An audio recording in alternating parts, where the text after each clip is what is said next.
안녕하세요. 사연에 빠지다의 DJ 민영입니다.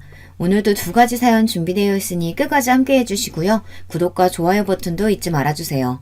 그럼 오늘의 사연 바로 만나볼게요. 안녕하세요. 70이 넘은 노인네입니다. 70이 넘도록 살다 보니 많은 일들이 있더군요.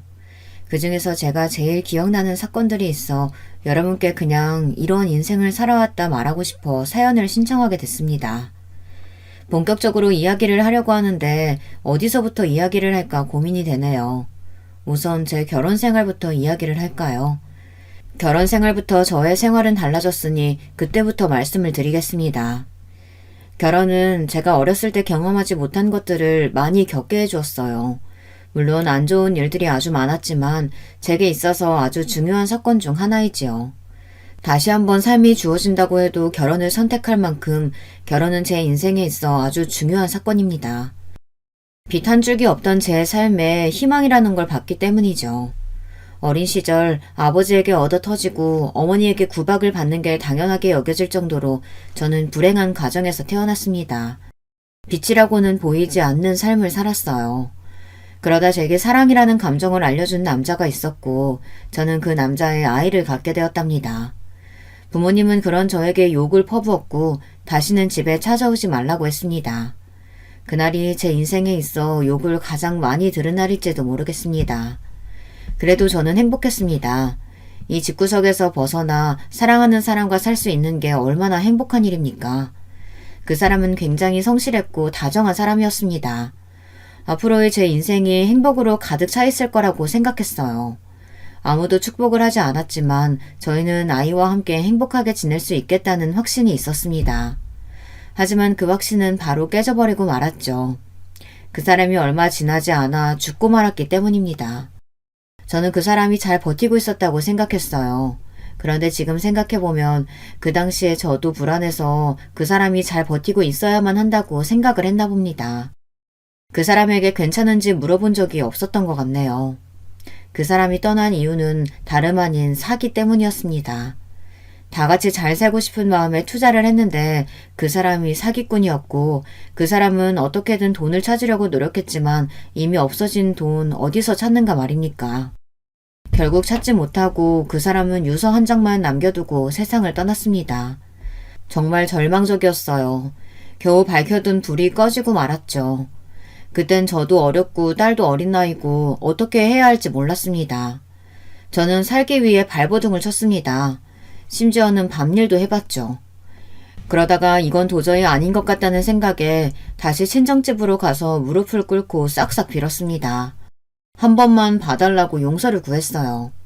그때는 정말 누구에게 말할 수 없을 정도로 서러웠습니다. 하지만 후회는 하지 않았어요. 딸이 있었기 때문에 어떻게든 살아보겠다고 발버둥을 쳤습니다. 사랑하는 사람을 잃은 건 정말 큰 슬픔이지만 딸과 함께 죽을 수는 없었습니다. 혼자였다면 저도 그 사람을 따라갔을 거예요. 그만큼 절망적이었거든요. 하지만 제겐 딸이 있으니 그럴 수 없었죠. 제가 빛 한 줄기 없던 삶에 희망이라는 걸 봤다고 했었잖아요. 그 희망이 바로 딸이었습니다. 딸은 제게 그 누구보다도 더 소중한 존재가 되었기 때문입니다. 딸이 있어서 제 삶이 시작되었고 딸이 있어서 돈을 벌게 되었으니까요. 다행히 한동안 친정집에서 지낼 수 있었습니다. 이상하게도 부모님은 더는 제게 면박을 주지 않으시더라고요. 심지어 딸도 예뻐해줬습니다. 당연한 일이지만 제게는 당연하지 않았어요. 늘 욕이나 하던 사람이 갑자기 잘해준다고 생각해보세요. 이 사람이 뭘 잘못 먹었나 무슨 일을 벌였나 생각이 들지 않겠습니까? 그래서 저는 의심을 할 수밖에 없었습니다. 그런데 역시 부모님이 저와 딸에게 잘해주는 이유가 다 있었습니다. 저를 다른 곳에 팔았기 때문에 제게 잘해준 것이었습니다. 그렇게 저는 두 번째 결혼 생활을 하게 되었죠.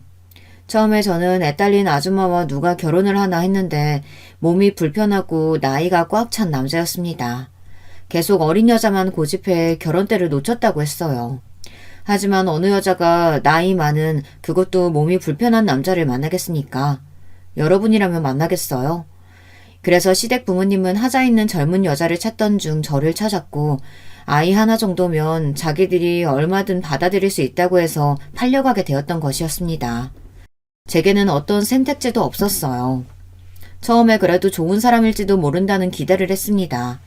하지만 그런 기대조차 시간 낭비였어요. 솔직히 말하면 저는 이 집에 아들을 낳으러 온 가정부나 마찬가지였습니다. 저는 가서 홀대란 홀대는 다 받았어요.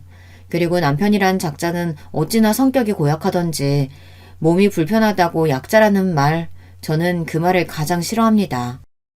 몸이 불편하다고 해서 정신마저 불편한 건 아니지 않습니까? 남편은 툭하면 자기를 이상하게 본다며 저를 때렸습니다. 제가 피하면 물건을 마구 던졌습니다.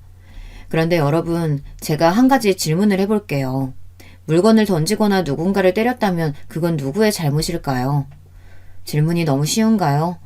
누군가가 먼저 위협을 강하지 않는 이상 때린 사람이나 던진 사람이 잘못한 거 아닌가요? 그런데 저는 오히려 그런 남편을 제지를 못한다고 시부모님께 혼이 났습니다. 시부모님은 자기 남편 간수도 못한다고 혼을 냈습니다. 아들이 태어나기 전까지는 금이야 오기야 아주 귀하게 대했는데 아들을 낳고 나서는 제가 어떻게 돼도 상관없다는 사람처럼 저를 대했습니다. 그렇게 저의 결혼 생활은 식모살이나 다름없던 불행한 생활이었어요. 그래도 아이들은 잘 자라주었어요. 시댁 부모님이 부유한 편이라 부족함 없이 자랐습니다. 물론 아들만요. 아들은 정말 부족함 없이 잘 자랐습니다. 하지만 딸은 달랐어요. 딸에게 지원을 안 해준 건 아니었습니다. 하지만 은근히 아들만 챙겼고 딸도 어느 정도 눈치를 채서 어리광을 부리지는 않았습니다. 그렇다고 제게 왜 자기만 차별하냐고 하지도 않았어요. 그런 딸에게 서운하지 않냐고 물어본 적이 있었는데 자기는 다른 집안 사람이니 이해를 한다고 하더군요. 그런 말을 들으니 어찌나 마음이 아프던지. 하지만 제가 해줄 수 있는 건 아무것도 없었습니다. 그저 딸을 더 소중히 대하고 사랑하는 것밖에 없었죠. 저는 결혼하고 몇 년 뒤 일을 하게 되었습니다. 아들이 어느 정도 크니 시어머니께서 집에서 놀 생각하지 말고 밖에 나가서 돈이라도 벌라고 했습니다. 그래서 저는 작은 식당에 들어가서 일을 하게 됐습니다. 그런데 집안에 있는 것보다는 일을 하는 게 훨씬 재밌지 뭡니까? 일하는 사람이 저를 괴롭히겠습니까? 아니면 손님들이 괴롭히겠습니까?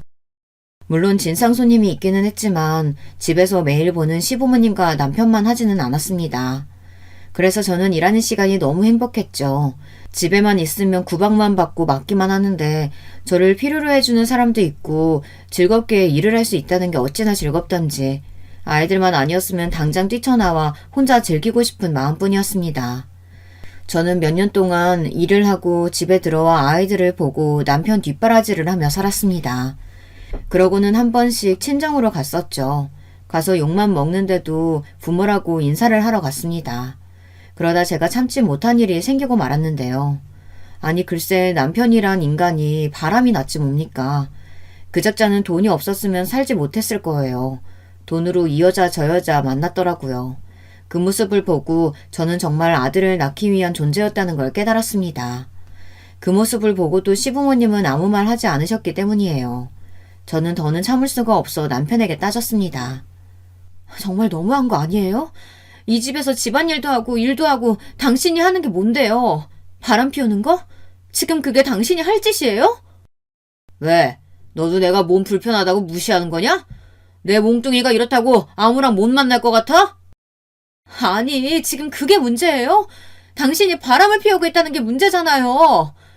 이게 보자 하니까 어디서 여자가 하늘 같은 서방한테 소리를 쳐? 이게 정신이 나갔나? 저 이렇게는 못 살아요. 제발 좀 정신 좀 차리세요. 니까짓게 못 살면 야 너는 나 아니었으면 니 딸이랑 그냥 거지꼴로 살았을 거. 내가 데려와서 아들도 낳게 하고 잘 사는 집 며느리도 하겠구만.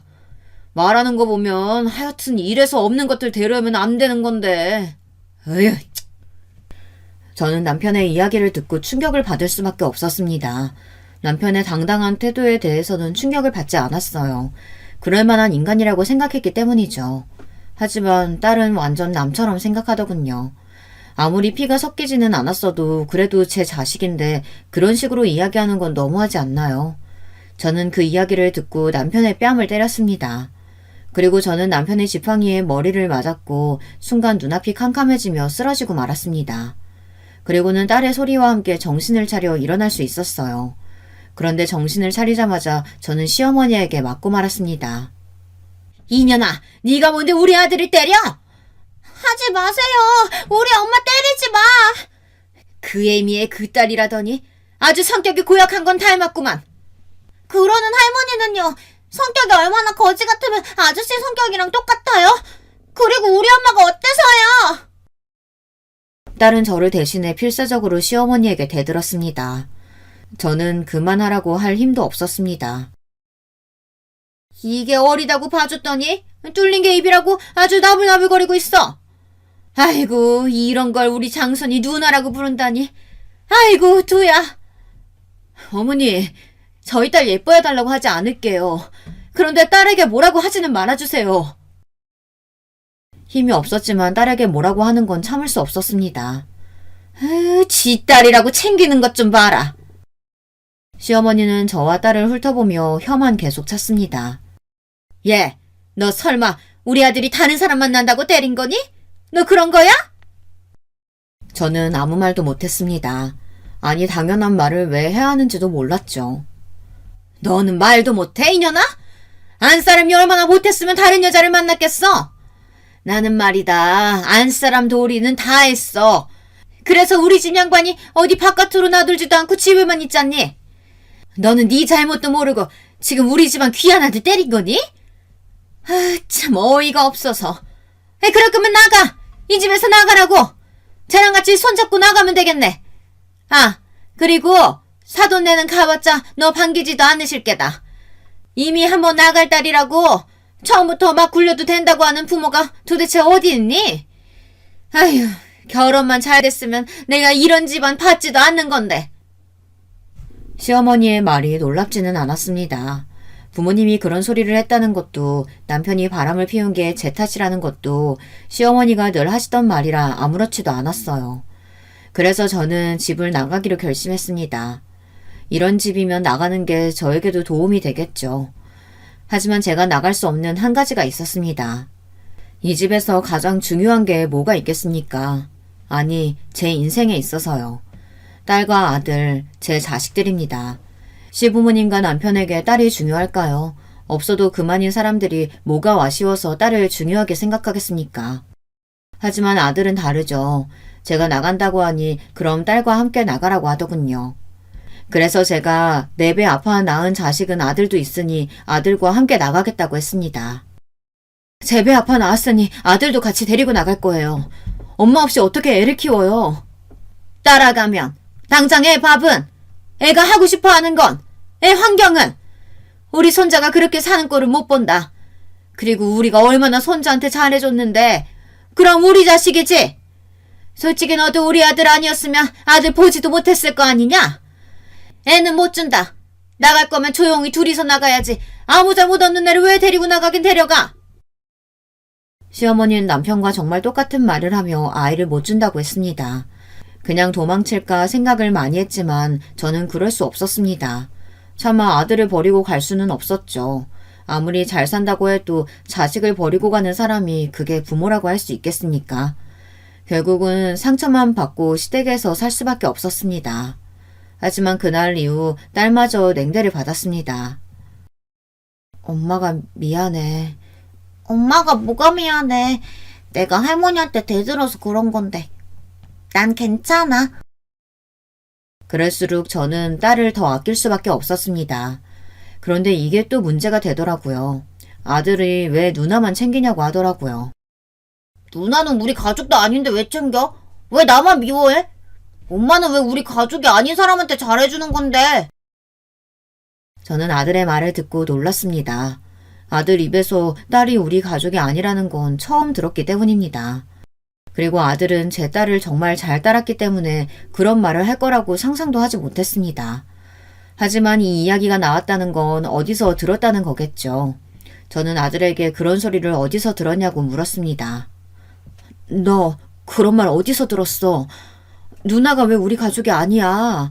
누나도 우리 가족이야. 내 딸, 내 아들 같은 배에서 나왔는데 누가 가족이 아니래? 앞으로 그런 말 하는 거 아니야.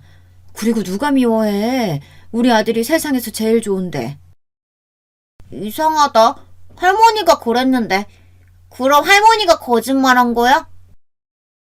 저는 아들에게 어떻게 이야기를 해줘야 하나 고민을 많이 했습니다. 아빠가 다르다는 걸 어떻게 이야기를 할지 모르겠더라고요. 그냥 잘 넘어가야 하나 생각을 했지만 언젠가는 알아야 할 사실이고 언제 또 시어머니가 아이에게 이상한 말을 할지도 모르니 제가 먼저 이야기를 하는 게 좋을 것 같다는 생각에 아빠가 다르다고 말을 했습니다. 아이는 처음에 이해를 하지 못하더군요. 그리고 제가 다른 사람과 결혼을 했었다는 게 충격이었는지 갑자기 너무한다면서 도망을 가기 시작했습니다. 엄마 너무해. 어떻게 다른 사람을 만날 수가 있어? 그럼 나중에 그 사람 따라서 갈 거야? 그래서 나를 그렇게 미워한 거야? 아이가 어찌나 빨리 뛰던지 집 밖으로 뛰쳐나가는 아이를 잡기 위해 저도 힘껏 뛰었습니다. 그런데 제가 그 나이에 힘껏 뛸 일이 뭐가 있겠습니까? 그 어린아이의 체력을 따라갈 수 있겠어요? 당연히 못 따라갔죠. 저는 열심히 아이를 따라갔지만 따라잡을 수 없었습니다. 결국 그날 일도 못하고 집에 들어가지도 못하고 딸과 함께 아들을 찾을 수밖에 없었습니다. 혹시 여러분 중에서도 그런 경험을 한 분이 계실까요? 있으시다면 그때의 기분 기억하시나요? 그때 저는 앞이 노래지면서 아무 생각도 할 수가 없었습니다. 아이가 어떻게 된 게 아닌가, 사고가 났나, 납치라도 당하면 어쩌나 많은 생각이 들며 머릿속에 아무것도 들어오지 않더군요. 손이 떨리며 눈물이 왈칵 쏟아졌습니다. 그런데 그때 딸이 아들을 찾았다고 소리를 쳤습니다. 엄마, 여기! 저는 바로 달려가 아들을 안았습니다. 아들은 갈 곳 없이 그 자리에서 계속 앉아 있었겠지만 저는 아이가 살아있다는 것에 감사해 아이를 안고 펑펑 울었죠. 그런데 아들이 갑자기 저를 안고 사과를 하더군요. 잘못했어요. 그날 저는 아들과 딸과 제가 일하는 식당에 가서 셋이서 같이 밥을 먹었습니다. 그러면서 사실을 다 이야기했죠. 어린 나이에 이야기를 해도 될까 싶었지만 저는 솔직하게 말하고 싶었어요. 딸은 이미 알고 있는 사실이라 무덤덤했지만 아들은 받아들이기 위해 노력을 하는 것 같았습니다. 그리고 아들에게 절대 미워하는 게 아니라고 이야기를 해줬어요. 아들에게는 그게 가장 중요해 보였으니까요. 그래서 그런 걱정은 하지 말라고 이야기를 해줬습니다. 그 말을 하니 그제서야 아들은 편히 저희를 보더군요. 그리고는 아들은 자기를 사랑하기만 하면 된다고 이야기를 했습니다. 그럼 누나랑 나는 아빠가 다른 거잖아. 그래서 할머니가 우리 누나 보고 우리 가족 아니라고 이야기한 거야? 근데 누나랑 나랑 엄마는 같잖아. 그럼 가족 아니야? 야, 가족 맞지? 너랑 나는 엄마가 같은데 어떻게 가족이 아니냐? 할머니는 그냥 나를 싫어해서 그런 거고 바보야. 그럼 가족 맞지. 그리고 가족은 피가 섞이지 않아도 가족이 될 수 있다? 특별한 가족이지. 우리도 특별한 가족 중 하나고. 그런데 특별하니까 남들 앞에서는 말하고 다니지 않는 게 좋아. 괜히 혼자 특별하면 다른 사람들이 질투해서 뭐라고 할 수도 있으니까. 서로 이야기하지 않고 넘어가는 거지. 어떻게 아들에게 잘 이야기를 할까 고민을 많이 했는데 이 사건 덕분에 잘 마무리할 수 있었습니다. 그리고 딸이 시원하게 이야기를 해서 그런가 아들도 점점 제 딸을 닮아가기 시작하더군요. 아들이 커가면서 시어머니에게 한 소리를 하기 시작했습니다. 처음에는 무슨 소리를 했길래 애가 일어나 했는데 아들이 계속 잔소리를 하기 시작하니 두 팔을 다 들며 딸과 저에게도 구박을 하지 않겠다고 아들에게 약속을 했습니다. 하지만 차별이 없다고 하면 거짓말이죠. 당연히 딸에게는 차별을 했고 저는 그런 딸에게 너무 미안했습니다. 그래서 딸이 제겐 아픈 손가락이었죠. 그래서 저는 딸을 더 소중하게 대할 수밖에 없었습니다. 저는 그렇게 몇십 년을 시댁에서 살며 함께 지냈어요. 그리고 몸이 아프지 않는 이상 일을 쉬지도 않았습니다. 남편이란 인간은 이미 포기를 한 지 오래라 저는 아이들만 보고 살았죠. 그리고 시부모님의 병간호를 하며 지내다 시아버지가 돌아가시고 몇 년 뒤 시어머니가 돌아가시고 나서야 저는 그제야 자유로워졌습니다. 하지만 문제는 남편이었습니다. 남편은 늙어 더는 돈으로 여자를 만날 수 없었는지 매일같이 술을 마시고 오더군요. 그리고는 매일같이 자기를 무시하냐며 물건을 집어던졌습니다. 그런 모습을 본 아들과 딸은 먼저 이혼 생각은 없냐고 물어봤습니다. 왜 없겠어요. 하지만 이제 와서 이혼하자니 웃기더군요. 뭐 남편이 나이가 더 들어 병시중을 들여야 할 생각을 하면 끔찍하기는 하지만 이게 제 팔자라 생각하고 받아들이기로 해서 그런가 별로 이혼을 해야겠다는 생각이 들지는 않았습니다. 그런데 그런 걱정은 하지 않아도 됐습니다. 그렇게 좋아하는 술로 결국 죽고 말았으니 말입니다. 술을 마시고 도로에 뛰어들어 결국 저 세상으로 갔으니 제가 병시중을 들지 않아도 됐죠. 남편이란 사람이 죽었는데도 눈물이 나오지 않았습니다. 물론 마음이 좋지는 않았어요. 하지만 언젠가는 술 때문에 사고가 날 거라고 생각을 했었기 때문인지 생각보다 슬프지는 않았습니다. 이렇게 이야기를 해도 될지 모르겠지만 마음이 후련해진 것도 있었습니다. 아이들도 아버지가 돌아가셨다고 슬퍼하지 않는 모습을 보니 남편이란 인간이 얼마나 인생을 못 살았나 싶었죠. 그렇게 남편을 보내고 이제는 자식들만 보낼 날만 남았습니다. 자식들을 보내고 홀로 지낼 생각을 하니 헛헛하더군요. 하지만 딸과 아들도 새로운 가족을 찾아야 하지 않겠습니까? 저는 딸과 아들을 보내고 혼자 시골에 내려가 살 생각이었습니다. 그 결심을 한 지 얼마 되지 않아 자식들은 서로 짝을 찾아 제 곁을 떠나갔습니다. 저는 자식들을 보내고 시골로 내려가 자그마한 가게를 내서 조용히 살았습니다. 시골에 살고 있어서인지 아이들이 자주 찾아오지는 않았지만 아이들은 주말에 한 번씩은 오려고 했어요. 자주 오지 말라고 이야기했지만 제 말은 듣지 않더라고요. 그래도 자식들이 계속 찾아와 주니 기분은 좋더군요. 그런데 계속 찾아와서 그런가 며느리는 어느 순간부터 오지 않더니 제게 더는 못 가겠다고 통보를 하더군요. 요즘 며느리들은 당돌하게 이야기를 한다는데 직접 당해보니 웃음이 나왔습니다. 하지만 며느리와 싸워봤자 뭐합니까? 안 그런가요? 또 제가 시어머니에게 된통 당해서 그런가 저도 그런 시어머니가 되고 싶지는 않더라고요. 물론 며느리가 놀고 먹기만 한다면 뭐라고 했겠지만 며느리가 쉬는 것도 아니고 일하고 모처럼 주말에 쉬는데 시댁에 와서 앉아있으니 얼마나 싫겠습니까? 아무리 잘해준다고 해도 시댁은 시댁 아닙니까? 얼마나 불편한지 제가 더 잘 알기 때문에 이해하고 넘어갔습니다. 아들은 미안하다며 자기가 한 소리 하겠다는 거 며느리에게 뭐라고 하지 말라고 했습니다. 괜히 그런 이야기를 해봤자 둘 사이에 좋은 거 하나 없다고 그러지 말고 같이 있어주라고 이야기했었죠. 그런 말을 했다고 며느리를 미워하거나 싫어하지는 않았습니다. 그런데 사람이란 게 그렇잖아요. 자기를 챙겨주는 사람을 보면 아무것도 안 하는 사람보다 마음이 더 가는 건 어쩔 수 없지 않나요? 며느리와 다르게 사위는 제게 싹싹하게 예쁜 행동만 골라서 했습니다. 몸은 불편한 데가 없는지 집 수리할 곳은 없는지 매번 물어봤고 아들보다 더 친아들처럼 행동을 했습니다. 그러니 제가 예뻐할 수밖에 없었죠. 그래서 딸내에 조금 마음이 더 갈 수밖에 없었습니다. 그리고 어느 하루는 제가 팔을 다쳐 제대로 움직일 수 없을 때 사위가 먼저 제게 딸내에서 지내는 게 어떻겠냐고 제안을 했고 딸 집에 가서 몇 달을 신세지게 되었어요.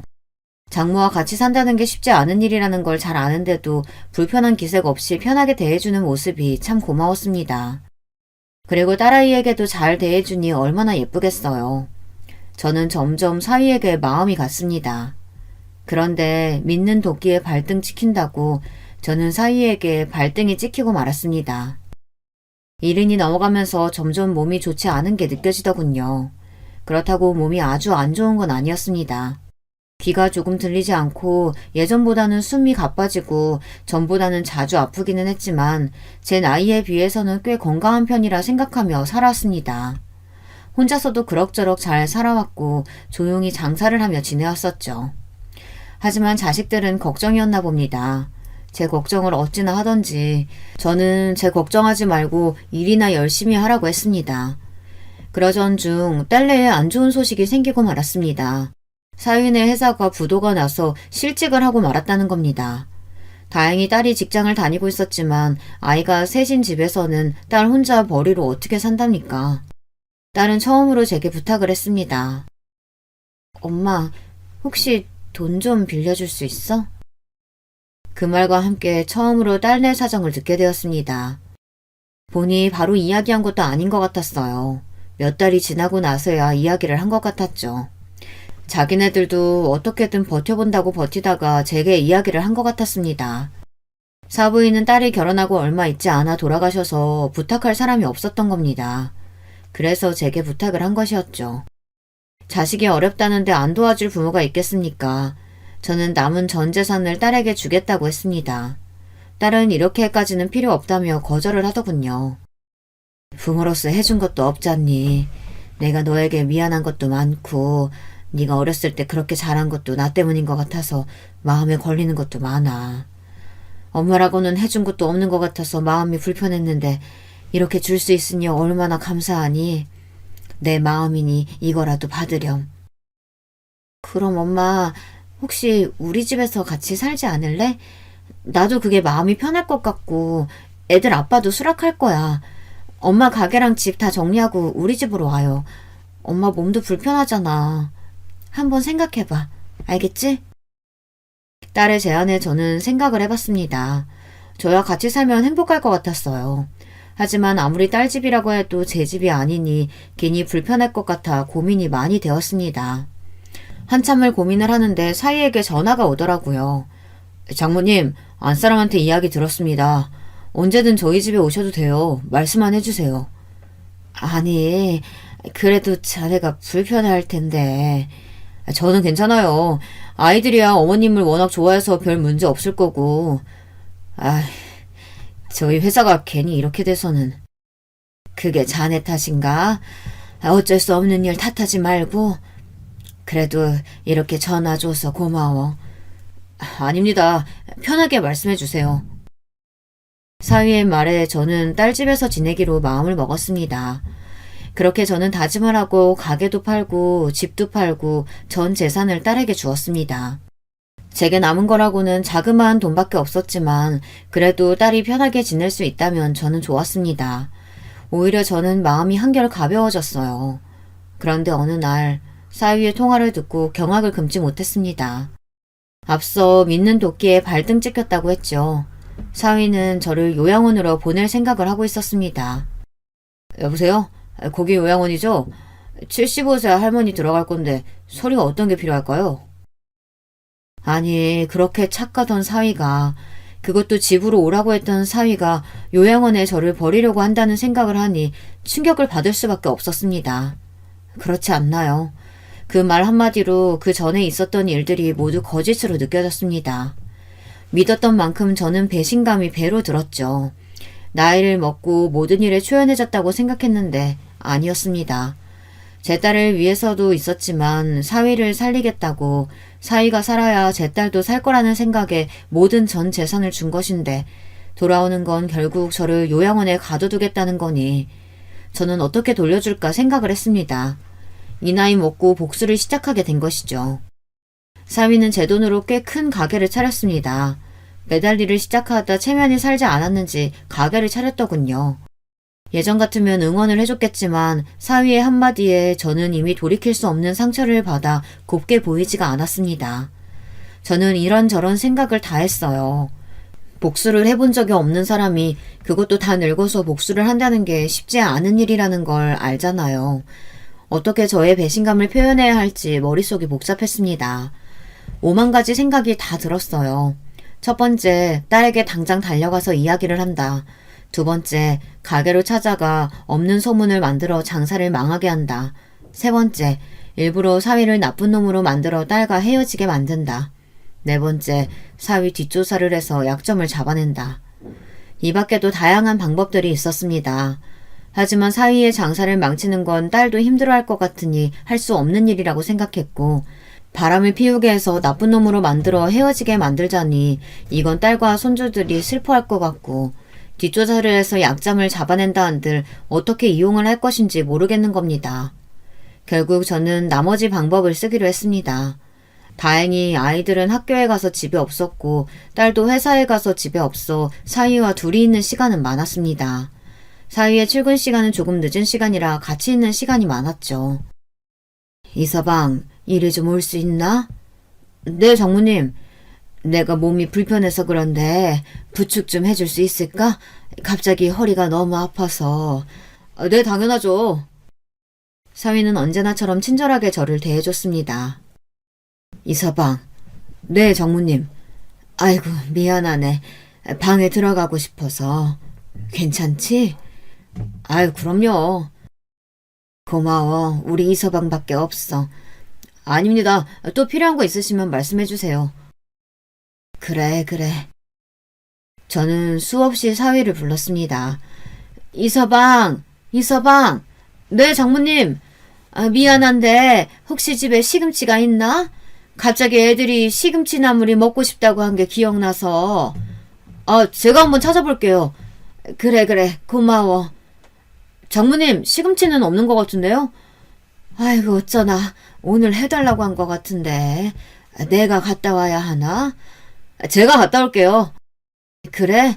자네가 갔다 오면 나야 고맙지. 그럼 조심히 다녀오고. 저는 그렇게 사위를 부려먹었습니다.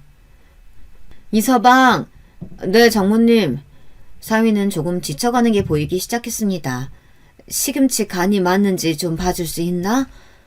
네, 물론이죠. 일부러 소금을 팍팍 넣어서 시금치는 매우 짠 상태였습니다. 장모님, 이거 좀... 왜, 입에 안 맞아? 저는 일부러 간을 별로 하지 않는 시금치를 먹었습니다. 이상하네. 괜찮은데? 내 입맛이 이상한가? 그리고는 다시 엄청 짠 시금치를 사위 입에 넣어줬습니다. 사위는 그제야 너무 짜다고 이야기했고 다시 간이 맞는 시금치를 주니 그제야 간이 맞다고 했습니다. 이렇게 저는 사소한 걸로 사위를 괴롭혔습니다. 그런데 그거 아시죠? 사소한 게 결국 터지게 되면 걷잡을 수 없이 스트레스를 받는 거.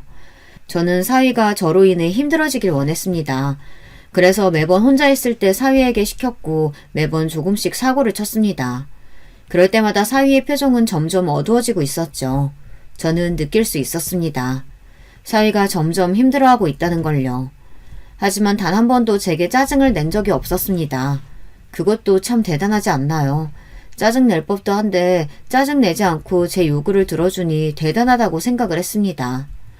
하지만 그 발언이 너무 괘씸해서 참아줄 수는 없었어요. 그래서 계속 사위를 못살게 굴었습니다. 집안에서도 괴롭혔지만 밖에서도 괴롭히기 시작했답니다. 친구들과 함께 사위 식당에 가서 밥을 먹고 계산을 하지 않고 나왔죠. 당연히 사위라면 돈을 받지 않을 거라고 생각했고 아니나 다를까 장모님이 왜 계산을 하냐며 말리더군요. 그 이후로도 저는 종종 친구들을 데리고 사위 식당으로 갔습니다. 물론 계산을 하지 않고요. 시간이 지나면 지날수록 사위의 표정은 좋지 못했습니다. 그리고 중간중간 제가 이것저것 막 시키기까지 했고요. 사위는 더는 참기 힘들었나 봅니다. 결국 터질 대로 터진 모양입니다. 결국 사위가 딸에게 불만을 말하는 걸 들을 수 있었습니다. 여보, 장모님 너무 하시는 거 아니야? 그게 무슨 말이야? 아니, 요즘 따라 계속 나를 심부름꾼으로 쓰질 않나. 아니, 뭐 그건 그렇다 쳐. 그런데 계속 친구 데려와서는 우리 가게에서 밥 먹고 가잖아. 근데? 그게 문제가 돼? 아니, 장모님한테 돈 받기 애매해서 계산 안 해도 된다고 하니까 그 뒤로 계속 친구를 데려오시잖아. 그래서? 계산을 안 하는데 계속 오신다니까? 그럼 돈 달라고 해. 그리고 너는 엄마가 그렇게 도와줬는데 그거 하나 못 해줘? 아니, 그게 나도 계속 그러니까 부담스럽다고. 그럼 말해. 돈 달라고. 그럼 됐네. 딸의 시원시원한 성격 덕분에 사위는 아무 말도 할 수가 없었습니다.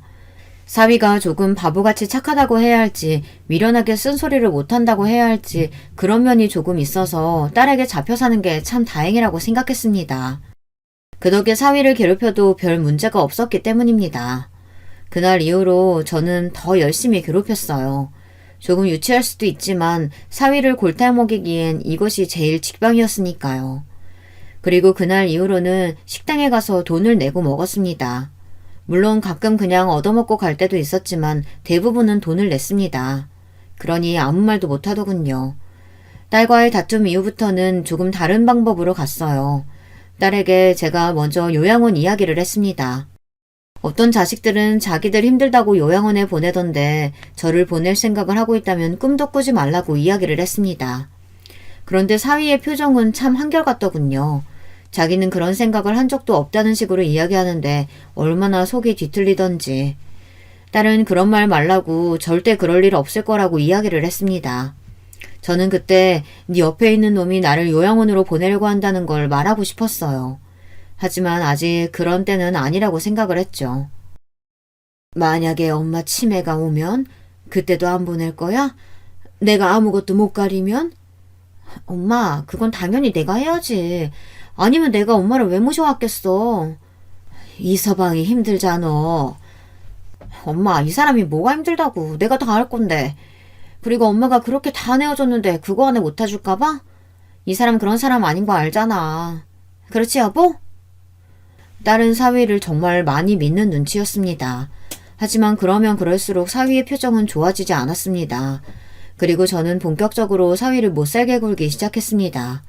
사위에게는 심부름을 시켰고 맞게 가져온 걸 내가 언제 이걸 시켰냐며 시치미를 떼었습니다. 사위는 정말 억울해하더군요. 하지만 저는 계속 화를 냈습니다. 그게 반복되고 나니 사위도 참지 못했나 봅니다.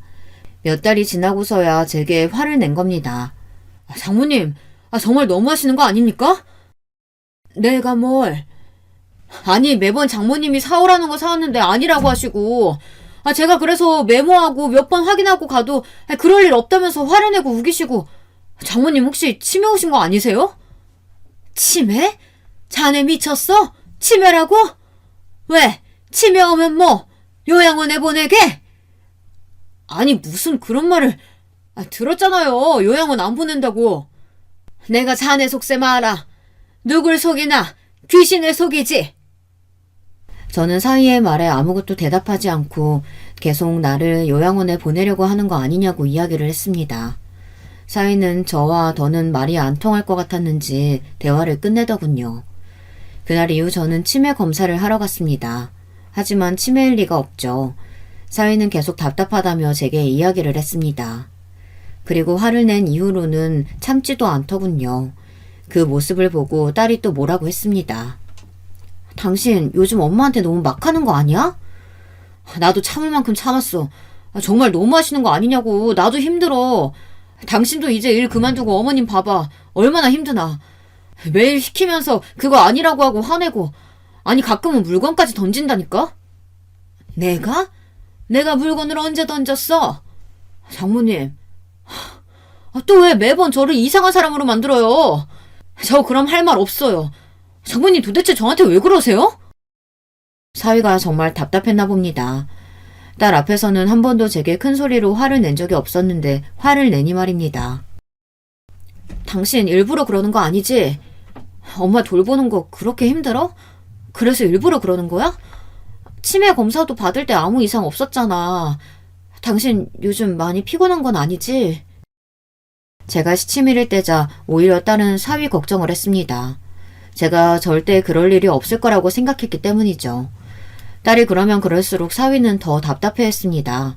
그럴수록 저는 점점 속이 시원해지기 시작했습니다. 제가 유일하게 할 수 있는 방법이 통하고 있다는 생각에 재미도 있었어요. 다 늙어서 이게 무슨 일인가 싶기도 했지만요. 그런데 결국 터질 게 터지고 말았습니다. 저의 행동에 사위는 참지 못하고 딸에게 이렇게는 못 살겠다며 집을 나가고 말았습니다. 제가 조금 심하게 하기는 했지만 못 버티고 나가버릴 줄은 몰랐습니다. 그때서야 딸은 심각성을 느꼈는지 제게 묻더군요. 엄마, 들어보니까 조금 도를 지나치는 행동을 하는 것 같던데 왜 그래? 아니, 난 솔직히 잘 모르겠어. 누구 말을 믿어야 할지. 그런데 우리 남편도 힘들어하는 걸 보면 거짓말은 아닌 것 같아서 물어봐요. 내가 왜? 뭘 했다니? 이서방 참 웃기다. 아니, 남편 말로는 점점 말도 격해지고 마음에 안 들면 짜증도 내고 가끔은 이서방 때린다며. 이서방이 그러더라. 장모님이 일부러 그러는 거 아니냐고. 내가 일부러 왜 그런 짓을 해? 엄마, 솔직하게 이야기해. 내가 볼 때는 엄마 치매 아닌 것 같거든.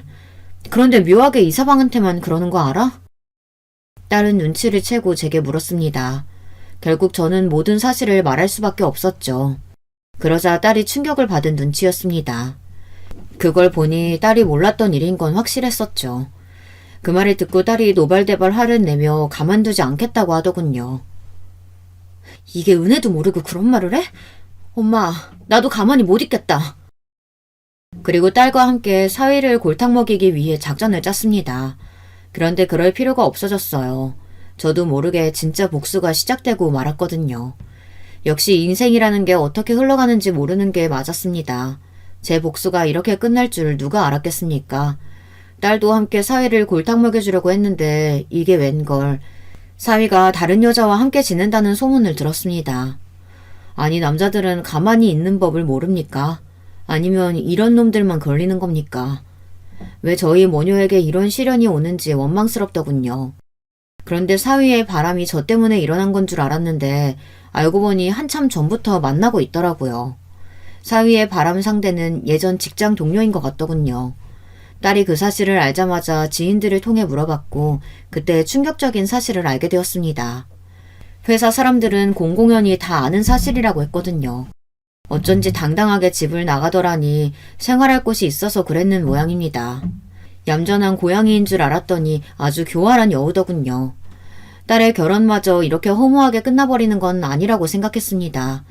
딸은 믿었던 사위의 바람에 충격에 못 벗어나 시름시름 앓았어요. 그래서 저는 아들에게 돈을 빌려달라고 부탁했습니다. 아들은 그냥 쓰라고 거액의 돈을 제게 주더군요.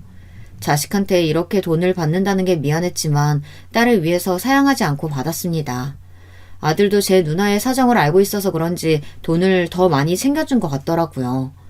저는 그 돈을 들고 바로 업체에 부탁을 해서 사위의 바람 현장을 증거로 남겨두기 위해 노력했습니다. 그런데 이놈이 앞에선 착한 척 뒤에서는 아주 못된 짓이라고는 다 하고 다니더군요. 아주 딴 사람인 것 같았습니다. 딸 앞에서는 한없이 약하고 아무 말도 못하는 남편이었으면서 뒤에서는 잘나가는 사업가에 말 한마디에 여자들을 다 꼬실 수 있는 아주 신사다운 모습을 보여주고 있었습니다. 심지어 나이도 이름도 속여가며 사람들을 만나고 있더라고요. 그 말을 들으니 그때 더 때리지 못한 제가 한스러웠습니다. 그리고 더 과감하게 하지 못한 제가 너무 원망스러웠습니다. 증거가 하나둘 모여가는 중 사위가 즐길 걸 다 즐기고 집에 들어오더군요. 그 얼굴을 보니 사정없이 때리고 싶었지만 그러지 않았습니다. 오히려 저는 사위를 안아주며 미안하다고 했죠. 미안하네. 내가 좀 심했지? 사위는 당황하며 제게 이야기를 하더군요. 아닙니다. 제가 죄송하죠. 집을 나가버리는 게 아니었는데 죄송합니다. 그리고는 마지막 최후의 만찬이 시작됐습니다. 손주들에게는 맛있는 거 먹고 오라고 몇십만 원을 쥐어준 뒤 게임도 하고 쇼핑도 하고 게임도 실컷 하고 오라고 했습니다. 그리고 딸과 사위와 함께 밥을 먹었죠. 마지막인 만큼 저는 아주 성대하게 차렸습니다. 장모님, 이걸 다 차리셨어요? 죄송합니다. 저 때문에. 그 말에 저는 사위가 잘못된 길을 걸었다고 생각을 했습니다. 얼굴도 되지 연기도 되지 탑배우 못지않은 실력을 가지고 있는데 왜 그 길로 가지 않았나 의문이 들더군요. 사위는 밥을 아주 맛있게 먹었습니다. 사위가 국을 먹으려고 고개를 숙일 때 이때다 싶어 있는 힘껏 뒤통수를 때렸습니다. 장모님 왜 그러세요? 왜 그러세요? 이 자식이 몰라서 물어? 아니 갑자기 때리는 사람이 알지 맞는 사람이 어떻게 알아요? 그리고 딸이 사위의 뺨을 때렸습니다. 당신 미쳤어? 그리고 사위가 딸을 치려는 거 앞에 있는 시금치 한 주먹을 잡아 던졌습니다. 아니 둘 다 지금 뭐 하는 거야? 장모님 이제 그냥 막 나가겠다는 거예요? 그리고 당신은 뭔데 날 때려? 뭔데 때리냐고? 이 미친놈아 너는 뭔데 바람을 피우고도 그렇게 당당한 거니? 왜? 나는 모를 줄 알았어? 엄마 아니었으면 내가 평생 몰랐겠다. 그치? 네가 집 나가고 나서 주변 사람들한테 어디서 뭐 하는지 물어봤어. 근데 당신 인생 잘못 살았더라. 그거 알아? 당신 친구들, 회사 동료들이 다 이야기해주던데? 그러게 철저하게 착하게 지냈어야지. 사람들도 당신 행동에 학을 뗐더라고. 내가 언제 바람을 피웠다고 그래? 에휴, 이 썩을 놈아. 증거 여기 있다. 그러고는 분이 안 풀려서 사위를 한 대 더 때렸습니다. 사위는 모든 증거를 보자마자 얼어붙어서는 바로 잘못했다고 꼬리를 내렸습니다. 당신, 그리고 엄마 요양원에 보내려고 했다면서? 왜? 받을 돈 다 받았으니 이제 노인네 필요 없어져서 버리려고 했어? 사위는 순간 놀라며 저를 쳐다봤습니다.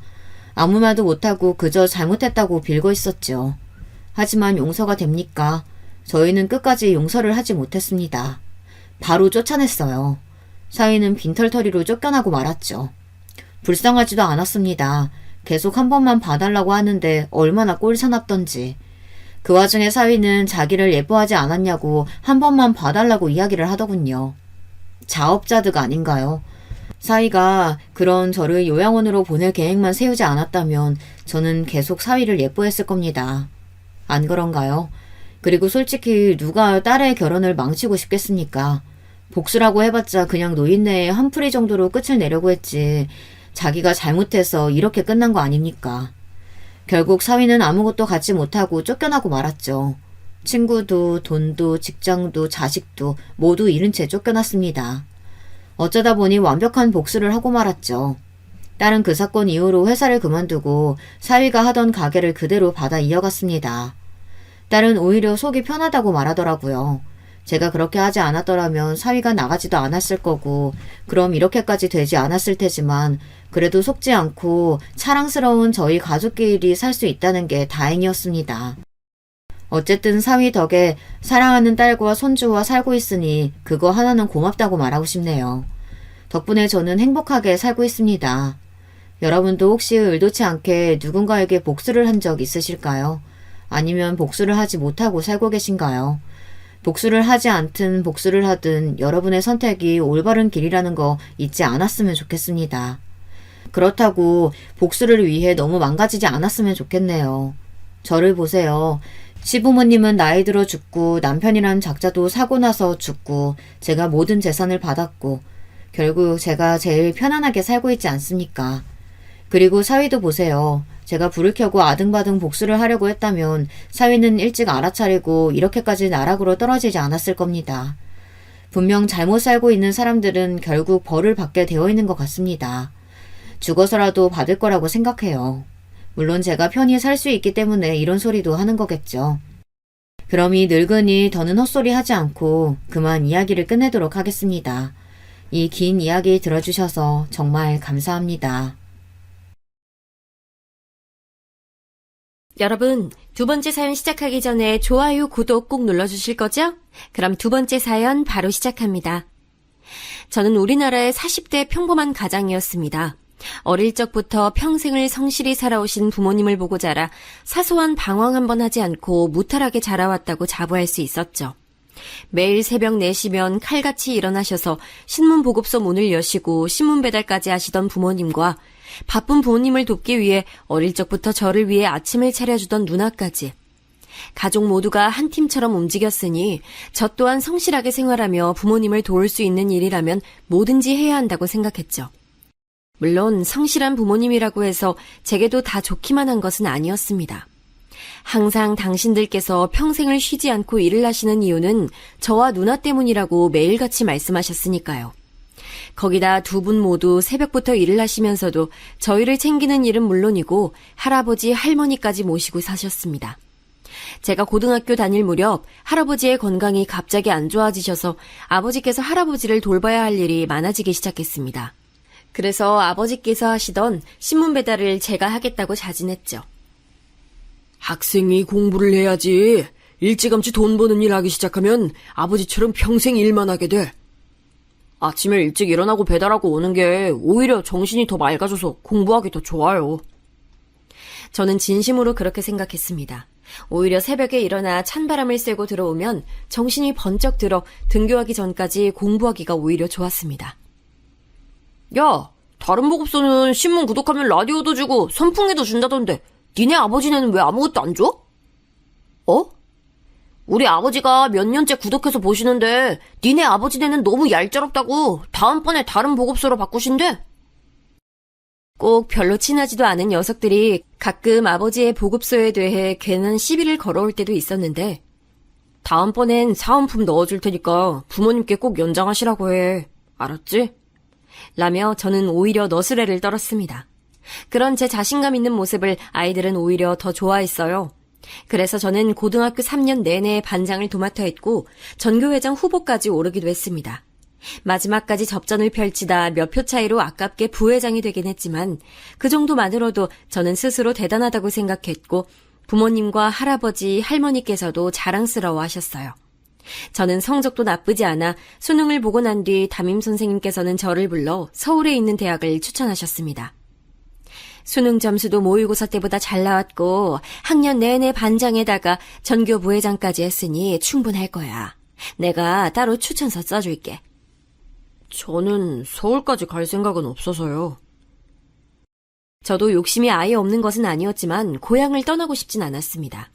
부모님과 조부모님 그리고 누나가 있는 이곳에 저도 함께 있고 싶었죠.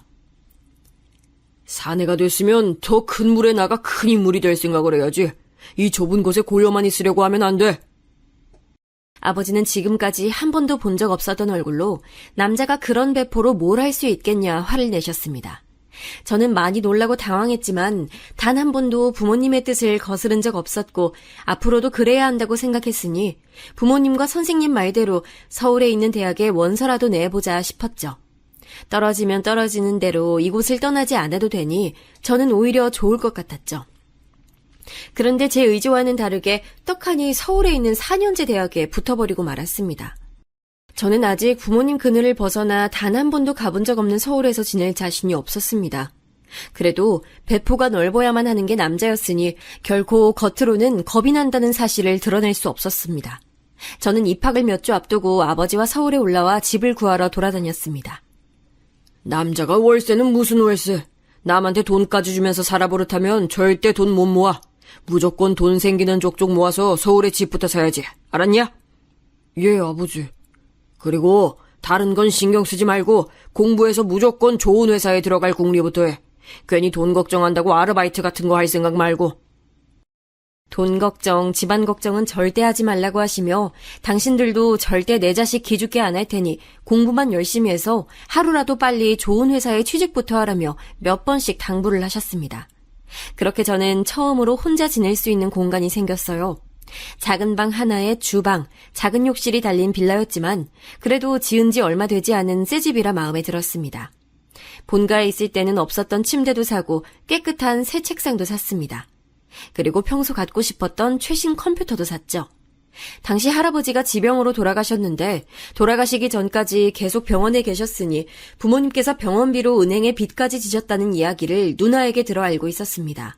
부모님의 노고를 누구보다 잘 알고 있었던 저는 즐거운 대학생활보다는 목표를 위해서만 달리며 영장이 나오자마자 바로 입대를 했고 제대를 하자마자 곧바로 복학했습니다. 제게는 시간이 부족했으니까요. 제가 좋아하는 관심사나 하고 싶은 것, 연애 이런 것에 신경 쓰며 여유를 부릴 시간은 단 하루도 없었죠. 하루라도 빨리 졸업을 해야 했으니까요. 방학 때마다 본가에 내려가면 누나가 임용고시에 또 떨어졌다며 항상 집안 분위기는 좋지 않았습니다. 누나는 몇 푼 되지 않는 월급을 받으며 작은 학원에서 일을 하고 있었으니 저라도 빨리 취직을 해야 한다고 생각했죠. 저는 졸업을 한 학기 남겨두고 지원할 수 있는 기업이란 기업엔 다 지원을 했습니다. 매일매일이 면접 준비와 면접의 연속이었죠. 서울에 올라와 보았던 삐까뻔쩍한 건물들을 볼 때마다 저는 서울에서 대학만 나오면 제가 원하는 회사에 척척 입사할 수 있을 거라 생각했습니다. 그런데 그 벽이 이렇게 높고 넘기 어려울 거라고는 생각지도 못했어요. 합격 발표난 것은 아직도 없어? 어머니는 넌지시 물으셨습니다. 아무래도 아버지께서 매일같이 제게 전화해보라 성하실 게 뻔했으니까요. 네, 아직. 아이고, 우리 아들 마음고생 많겠네. 아버지는 학교 졸업하면 서울에 뭐하러 더 있냐고 성하신대. 큰일이다. 그랬죠. 본가가 서울도 아닌데 더 이상 대학생도 아니고 그렇다고 직장인도 아닌데 전셋집을 깔고 이곳에 있어봐야 부모님께는 득이 될 게 없었습니다. 네, 몇 군데 더 남았으니까 더 노력해 볼게요. 할 말은 그것뿐이었습니다. 다른 말을 할 말도 없었죠. 이제는 회사 이름이며 뭘 하는 회사인지는 중요하지 않았습니다. 아버지가 이름만 아는 곳이라면 어디든 붙어야 한다 생각했죠. 역시 사람은 벼랑 끝까지 서봐야 간절함이 배가 되는 것일까요? 그 간절함이 통했는지 드디어 처음으로 최종 합격 문자를 받았습니다. 제가 원하던 회사는 아니었지만 그래도 아버지께서 들으면 잘 아실 만한 회사였어요. 저는 뛸 듯이 기뻤습니다. 그렇게 아버지가 큰맘 먹고 사주신 양복을 입고 저는 출근했습니다. 그토록 원했던 회사였지만 역시나 쉽지만은 않았습니다. 대학을 다닐 때와는 하늘과 땅 차이였죠. 지금까지 공부해온 것들은 아무짝에도 쓸모가 없었습니다. 하루 종일 상사들의 뒤치다꺼리를 하느라 식사를 거르는 일도 많았고 이런저런 핑계를 댈 수 있는 여자 직원들과는 달리 남자 신입 사원은 상사들과의 술자리와 접대자리에는 절대 빠질 수 없었으니까요. 그러던 어느 날이었어요. 고생했어요. 집이 어디예요? 선임이 먼저 고생했다며 제 존재에 대해 알아주고 먼저 무엇인가 물어봐준 것은 입사 이후 처음 있는 일이었습니다. 그 선임은 회사에서도 일 잘하기로 소문난 여자 상사였는데 저보다 딱 1년 먼저 들어왔다는데도 선임들 사이에서 모두가 입이 마르게 칭찬할 만큼 회사에서는 능력자로 통했죠.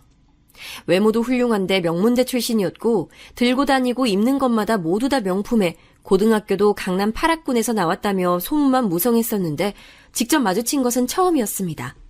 마침 가는 방향이 같아 능력자 선배와 저는 함께 택시를 탔죠. 나 신입 때는 술자리는 거의 없었는데 올해는 되게 자주 생기네요.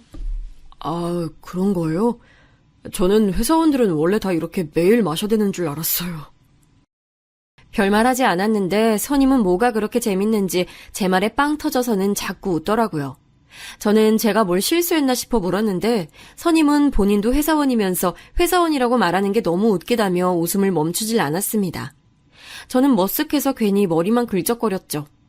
그러고는 어느 학교를 나왔는지 회사 생활은 어떤지 동기 중 누구와 제일 친한지 쉬지 않고 제게 질문을 하더라고요.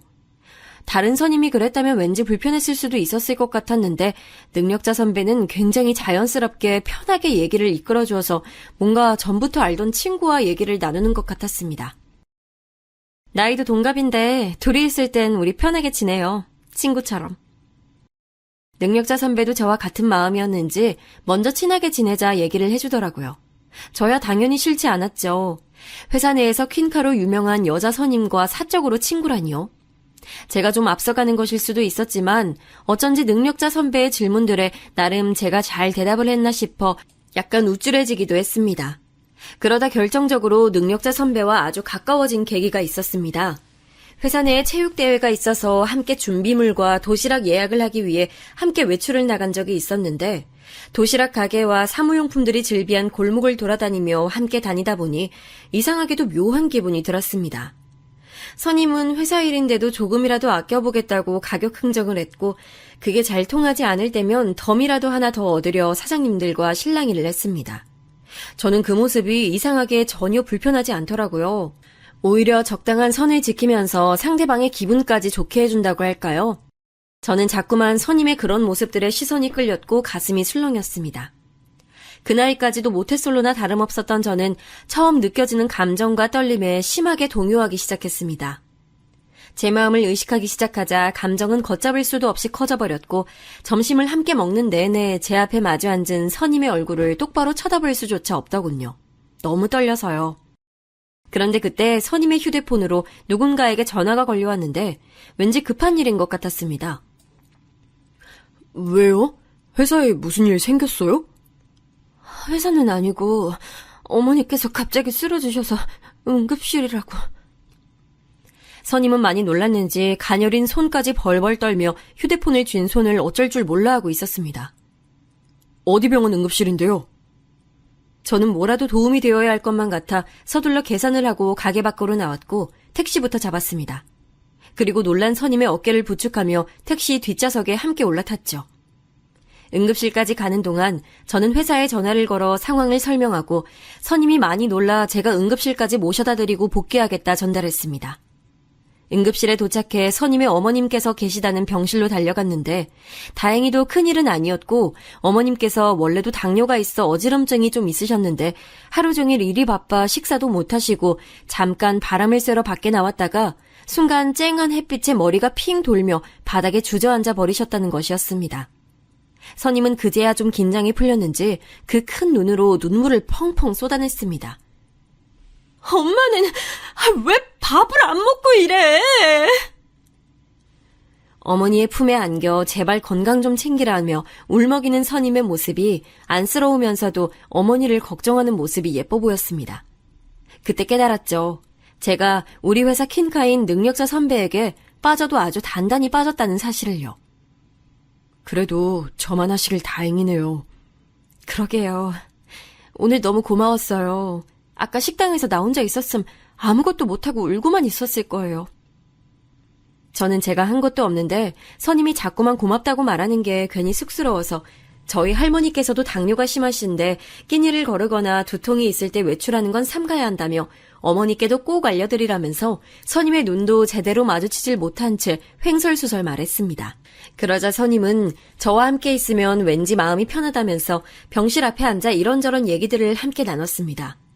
선임은 어릴 때 아버지가 갑작스레 사고로 돌아가셔서 그때부터 어머니가 혼자 힘으로 자신을 키워주셨다는 얘기부터 최근 들어 어머니 건강이 자꾸만 나빠지시는 것 같아 걱정이 된다는 얘기까지 제게 해줬습니다. 저는 어쩐지 기분이 좋았습니다. 회사에서는 다들 잘 알지도 못하면서 선임의 겉모습만 보고 고생 한번 안 해보고 좋은 집안에서 공부만 하며 커온 요조숙녀로들 알고 있었지만 저는 선임의 진짜 모습을 알게 된 것 같아서요. 그날 이후 저와 선임은 급속도로 가까워졌습니다. 회사에서뿐만이 아니라 퇴근 후에도 만나 함께 저녁을 먹기도 했고 쉬는 날은 함께 영화를 보기도 했습니다. 저희는 언젠가부터 자연스레 서로에게 말을 놓았고 이름을 부르기도 했습니다. 그렇게 점점 더 가까워지자 자연스레 연인으로 발전이 됐죠. 그렇게 시간이 흘러 이제는 여자친구가 된 선임은 대리로 승진을 했고 저는 얼마 전에 적금이 만기돼 이사를 하게 됐습니다. 아직 전세이긴 했지만 그래도 회사와 거리도 더 가까워졌고 전에 살던 집보다 넓은 거실에 투룸이라 전보다 훨씬 널찍하니 좋았습니다. 시작은 부모님의 도움이 있었지만 그래도 30이 되기 전에 조금이나마 제 힘으로 뭔가 이뤄낸 것만 같아서 집에 들어올 때마다 뿌듯했죠. 여자친구와 저는 거의 매일 집에서 데이트를 했습니다. 여자친구도 매일 출퇴근에 야근도 많이 하다 보니 퇴근하면 자연스레 저희 집에서 함께 저녁을 먹곤 했죠. 제 마음 같아서는 주말에도 만나 놀러 다니고 데이트도 하고 싶었지만 여자친구는 항상 주말이면 집에서 쉬고 싶다고 했어요. 그리고 여자친구의 어머니께서 워낙 혼자 계신 걸 싫어하신다며 주말에는 항상 어머니와 함께 있어드리려고 하는 것 같더라고요. 엄마가 한번 보고 싶다고 같이 식사 자리 한번 하자고 하시는데 어때? 너무 좋지. 내가 어머니 맛있는 거 대접할게. 아니야. 엄마가 집에서 맛있는 거 해준다고 했어.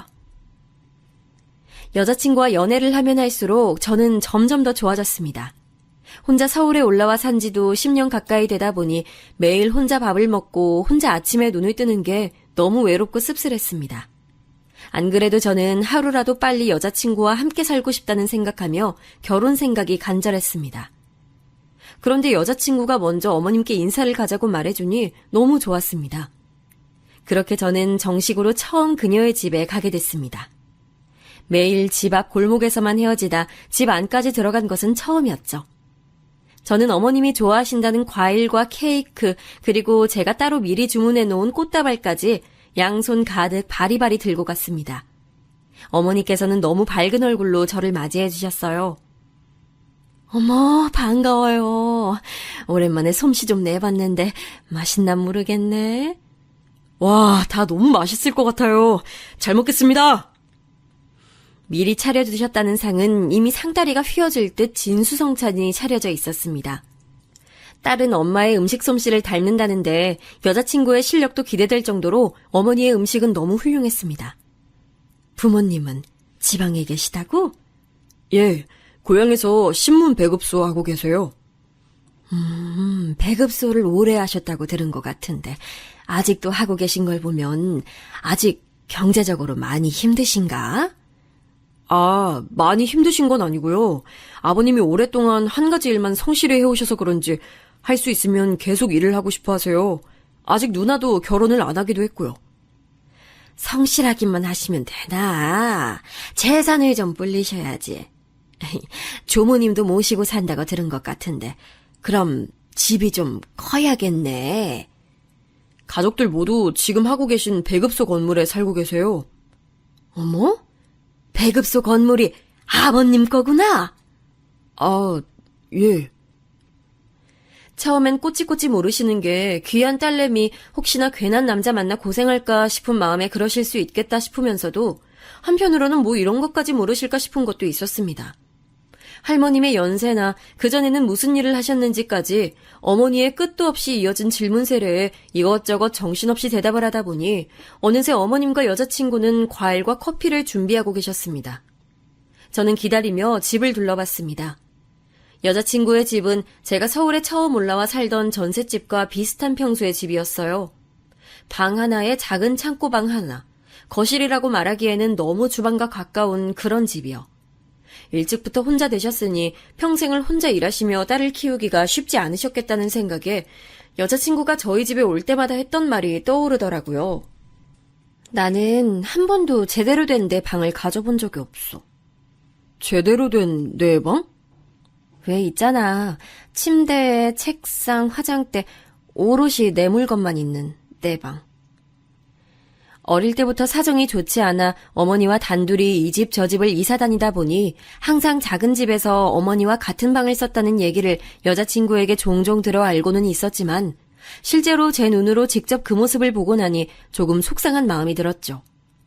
그리고 꼭 돈을 열심히 모아 결혼을 하게 되면 제 아내가 된 여자친구를 위해 그녀가 좋아하는 것들로만 꾸민 방을 선물로 주고 싶다고 다짐했습니다.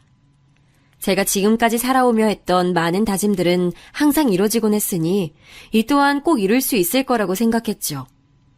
그런데 그날 과일과 커피를 마시며 여자친구와 어머님이 나눈 대화들이 시간이 흐를수록 조금씩 걱정되기 시작했습니다. 부모님이 다 지방에 계셔서 서울에 혼자 사는 아들 걱정이 많으시겠네. 예, 그래서 빨리 결혼하라고 성하세요.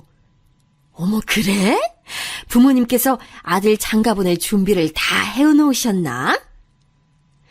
그때까지만 해도 원래 솔직하시고 유쾌하신 성격이시다 보니 딸 가진 어머님의 걱정이 섞인 농담 반 진담 반 하는 사소한 질문이라고 생각했습니다.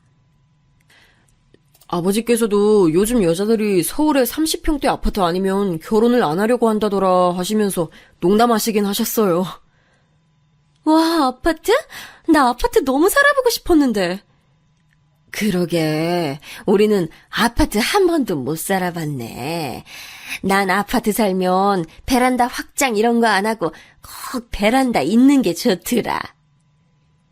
지금 이 자리에서 결혼에 대해 구체적으로 얘기하기는 어려워서 대충 둘러댄 얘기였는데 이야기의 흐름은 마치 지금 당장 제가 결혼을 하게 되면 아파트를 떡하니 준비할 수 있을 것처럼 흘러갔어요.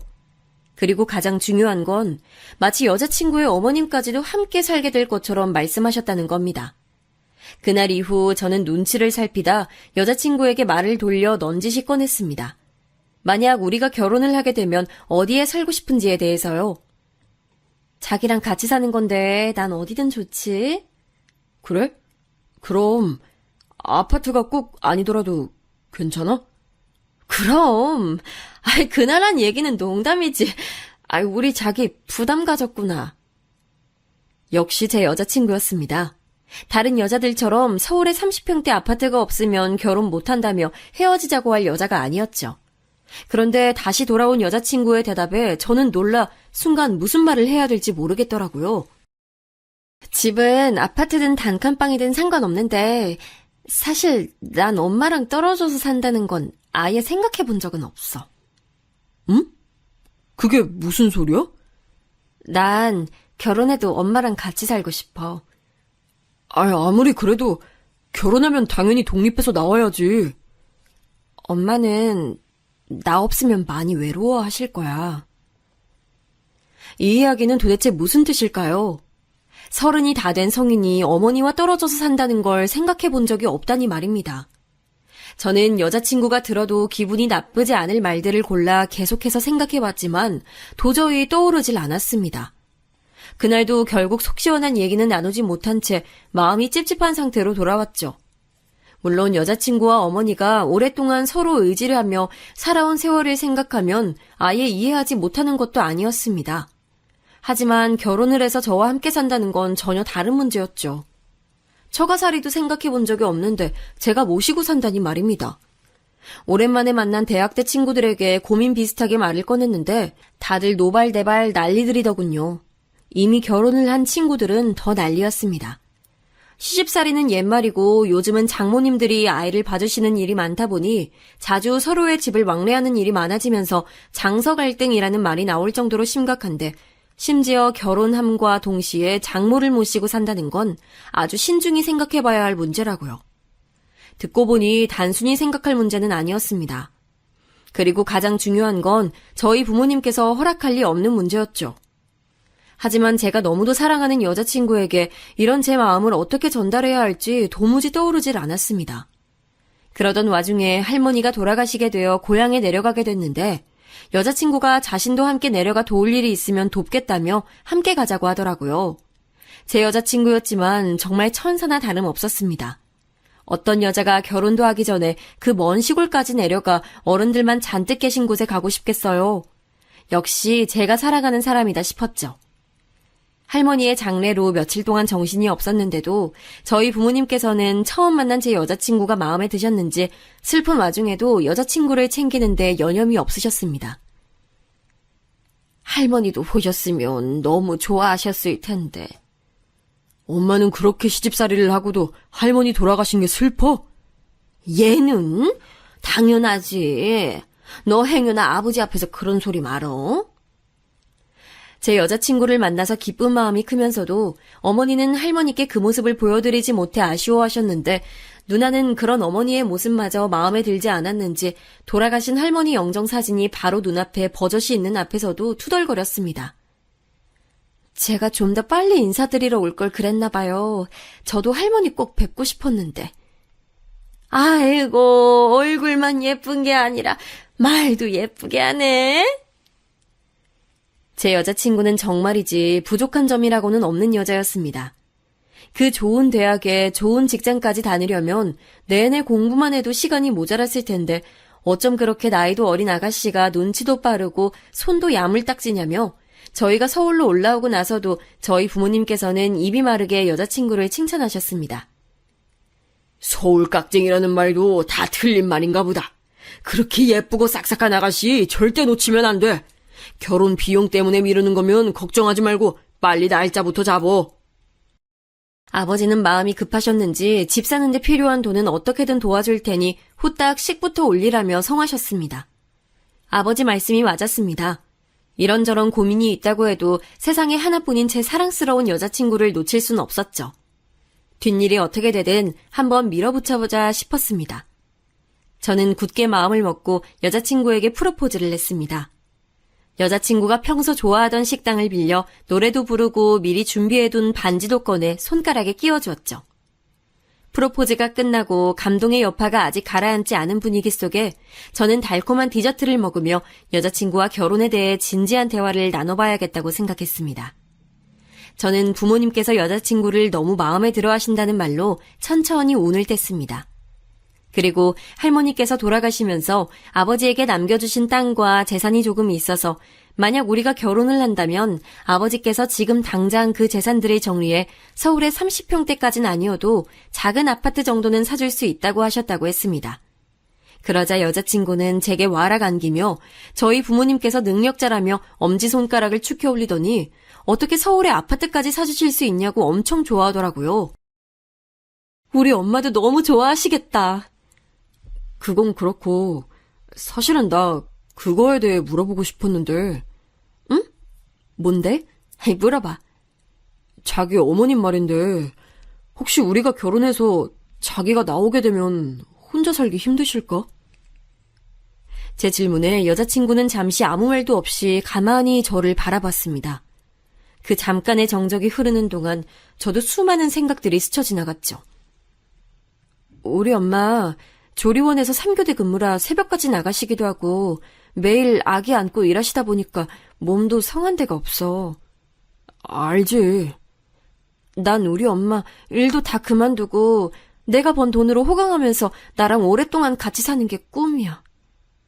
아, 그게 꿈이라고? 자기는 우리 엄마랑 같이 살기 싫구나. 싫다기보다 그런 생각은 아직 해본 적이 없어서. 자기 어머님도 지금까지 시부모님 다 모시고 살았다며. 왜? 자기는 여자는 시부모님 모시는 건 당연하고 남자는 좀 그러면 안 된다고 생각하는 거야? 아니, 난 그런 게 아니라. 자신 때문에 평생을 희생하시며 사신 어머님을 버리고 자신만 좋은 집에서 행복하게 살 자신이 없다며 울먹이는 여자친구에게 저는 절대 버리는 게 아니다. 어머님 댁에서 멀지 않은 곳에 신혼집을 구하겠다고까지 얘기했지만 여자친구는 차라리 그럴 바에야 결혼을 하지 않는 게 더 낫답니다. 저에겐 정말이지 청천벽력 같은 소리였죠. 그 부분은 나도 부모님께 말씀드려봐야 할 것 같아. 정말? 그럼 이번 주말에 나랑 같이 내려갈까? 여자친구는 자신이 저희 부모님께 잘 말씀드리겠다고 함께 내려오겠다고 했지만 저는 그러고 싶지 않았습니다. 제 여자친구 앞에서는 당연히 저희 부모님께서도 솔직하게 말하지는 못하실 테니까요. 예비 장모님을 모시고 사는 걸 만약 부모님께서 반대하신다면 저는 어떻게든 설득해야 했으니 혼자 내려오는 것이 맞는다고 생각했습니다. 네 엄마가 평생을 시부모 모시고 사는 거 보니까 그게 좋아 보였니? 네가 처가살이를 하게? 저의 예상대로 부모님께서는 놀라 버럭 무슨 소리냐며 화부터 내셨습니다. 저희 누나는 어이가 없다는 듯 실소를 터뜨렸죠. 순간 저는 제가 죄인이 된 것만 같았습니다. 그런 부모님의 마음을 이해하지 못할 리 없었지만 하지만 어쩌겠습니까? 여자친구와 결혼을 못한다고 생각하면 눈앞이 깜깜해지는걸요. 그래서 저는 말을 좀 보태기로 했습니다. 여자친구 어머님이 좀 아프셔. 당뇨가 있으시긴 했지만 오랫동안 조리원에서 일하실 만큼 누군가의 도움이 필요하신 정도의 건강 상태는 분명 아니었습니다. 하지만 저에게도 뭔가 명분이 필요한 것 같아 가족들 앞에서는 거짓말을 하고야 말았죠. 조금 전까지만 해도 얼굴이 빨개지셔서 버럭하시던 저희 부모님께서는 할머니께서 당뇨 합병증으로 돌아가신 지 얼마 안 된 상태였으니 금세 걱정이 앞선 얼굴로 도대체 어머님께서 어느 정도 안 좋으신 거냐 물으시며 마음이 약해지신 것 같았습니다. 며느리도 자식인데 사돈이면 다 같은 가족이지. 라고 하시며 아버지께서 운을 떼시자 아버지보다도 더 반대하셨던 어머니께서는 아이고 내 팔자야를 연신 외치시며 방문을 세게 닫고 들어가 버리셨습니다. 저는 알 수 있었습니다. 저희 부모님께서도 시원스레 대답해 주시진 않았지만 암묵적인 허락을 받았다는 것을요. 철도 없이 저는 기뻤습니다. 한편으로는 앞으로 제가 이 큰일을 잘 감당할 수 있을까 걱정이 되기도 했지만요. 저와 여자친구는 우여곡절 끝에 결혼식을 올리게 됐습니다. 결혼식 날짜와 식장을 잡고 나니 정말 제가 결혼을 하는구나 실감이 나더군요. 그리고 저는 여자친구와 함께 회사에서 멀지 않은 곳에 아파트를 구하러 다녔습니다. 아무리 새 식구 살 집이라고 해도 장모님과 살게 되면 그래도 최소 20평대 평수는 돼야 할 것 같아 알아봤는데 알고는 있었지만 아파트 값이 장난이 아니더라고요. 지금 제가 살고 있는 전세금을 빼도 최소 3억 이상은 아버지에게 도움을 청해야 했죠. 그런 제 마음을 아는지 모르는지 여자친구는 집을 보러 다닐 때마다 엄마가 무조건 남향이어야 한다고 했다. 확장형은 안 된다. 베란다는 무조건 있어야 한다 등등 우리 신혼집을 구하는데 자꾸만 마치 어머니의 마음에 들어야 하는 시험지처럼 집을 골랐습니다. 집도 집이었지만 가장 이해가 되지 않았던 건 바로 결혼 비용에 관한 것이었습니다. 집을 계약하고 가구와 가전제품들을 보러 다녔는데 집을 고를 때는 그렇게 까다로웠던 여자친구와 예비 장모님은 무조건 저렴한 제품들로만 고르려고 했습니다. 어차피 아이가 태어나면 다 망가진다는 게 이유였죠. 저는 뭔가 이상해 결혼 비용으로 생각하는 금액이 어느 정도인지 모아놓은 돈은 어느 정도인지 물었습니다. 이제 곧 부부가 될 사이이니 그 정도는 알아야겠다고 생각했죠. 그런데 지금까지 직장 생활을 하는 동안 여자친구 연봉이 저보다 항상 더 높았고 직장 생활도 더 오래 했는데도 생각보다 모아놓은 돈이 너무 적더라고요. 저는 직장을 다니며 오롯이 모은 돈으로 전세금까지 2배로 올려 이사를 했는데 아내가 결혼 준비를 하겠다고 제시한 금액은 그 금액의 절반밖에 되지 않았습니다. 저는 그때까지만 해도 여자친구네가 집안 사정이 많이 안 좋았으니 학자금이나 제가 모르는 빚을 갚는 데 썼겠다 싶기도 했죠. 그런데 결혼식을 올리고 살림을 합치고 보니 그 이유를 바로 알 수 있었습니다. 신혼여행에 다녀와 집안 정리를 하다 보니 말도 안 되게 많은 명품 가방과 신발, 옷들이 가득했습니다. 물론 아내가 연애 때에도 옷이나 가방에 관심이 많다는 거야 알고 있었죠. 그런데 어머니가 가지고 계신 것들까지 합치니 방 하나가 가득 찼습니다. 저야 명품 같은 건 잘 몰랐지만 저 같은 사람이 언뜻 보기에도 다 고가의 물건 같았습니다. 와, 이거 다 명품이야? 우리 엄마 모임 많은 거 알잖아. 거기 같이 모임하시는 분들은 다들 검은색 입고 남편이 다 잘 나가는 사람들이라 맨날 이런 거 메고 나온대잖아. 그래서 자기가 다 사들인 거야? 내가 사드린 것도 있고 여행 갔다 오면서 가짜도 많이 사드렸어. 아무리 저 많은 것 중에 가짜가 있다곤 해도 얼핏 개수만 세어보아도 저 돈이면 전에 살던 집에서 방 하나는 더 있는 집에 살 수도 있겠다 싶더군요. 제가 너무 계산적인 걸까요? 하지만 정말이지 이해가 되지 않았습니다. 결혼을 하고 모든 게 현실이 되자 이해가 되지 않는 것들은 한두 가지가 아니었습니다. 어느 날 갑자기 장모님께서 저를 부르시더니 친구들끼리 개를 들어 크루즈 여행을 가는데 그 개를 들 당시에는 장모님께서 돈이 없어 개를 못 들었는데 이제와 다들 가는데 당신만 못 가니 서운하단 말을 하시더라고요. 장모님, 출근도 하셔야 하는데 여행 가실 수 있겠어요? 어? 자네 몰랐어? 나 조리원 그만뒀어. 예?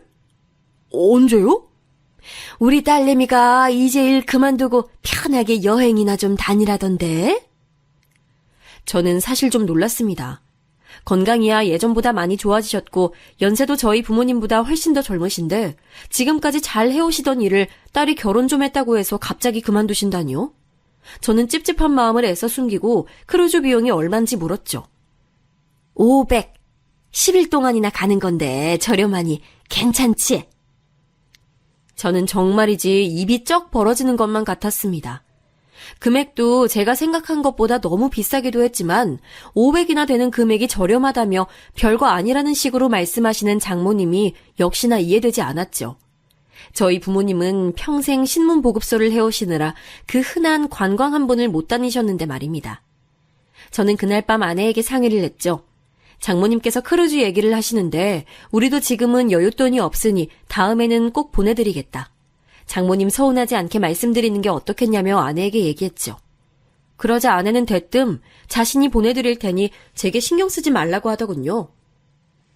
그거 얼마 되지도 않는데 어떻게 안 된다고 해. 내가 월급 들어오면 알아서 할게. 아내는 알아서 한다고 말하긴 했지만 뭔가 제게 서운한 눈치였습니다. 하지만 저는 오히려 화가 좀 나더군요.